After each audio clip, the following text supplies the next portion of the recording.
আসসালামু আলাইকুম ভাই, আসসালামু আলাইকুম। বাংলাদেশের পাশে প্রবাসী ভাইয়েরা এখন ব্যাংকের মাধ্যমে টাকা পাঠাচ্ছেন এবং ডক্টর ইউনূসকে জানিয়ে দিয়েছেন যে আপনারা ফারাক্কা বাঁধের পাশে বাংলাদেশে আর একটি বাঁধ তৈরি করুন। যত টাকা প্রয়োজন রেমিটেন্স যোদ্ধারা ভাইয়েরা বলতেছেন যে প্রত্যেকটা মানুষই টাকা দিয়ে সহযোগিতা করবে।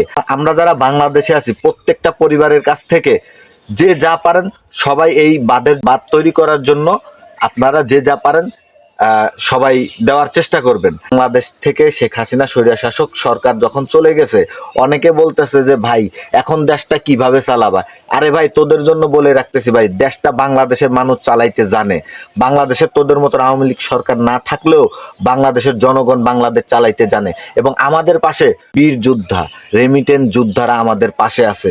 কারণ প্রবাসী ভাইরা আমাদের পাশে আছে। প্রবাসী ভাইরা যদি আমাদের পাশে থাকে তাহলে বাংলাদেশে কোনো স্বৈরশাসক কোনো সন্ত্রাসীর জায়গা হবে না ইনশাল্লাহ।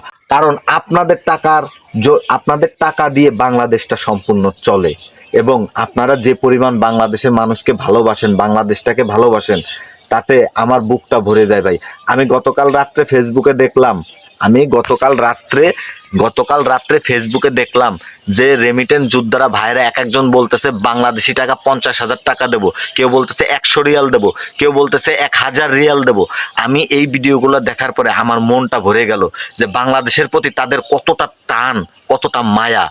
দেখছেন, কারণ এরকম বাংলাদেশে স্বৈরশাসক সরকার যদি নাও থাকে আমাদের বাংলাদেশটা আমাদের রেমিটেন্স যোদ্ধা ভাইয়েরা, বিদেশি প্রবাসী ভাইয়েরা আমাদের বাংলাদেশটাকে চালায় নিয়ে যাইতে পারবে।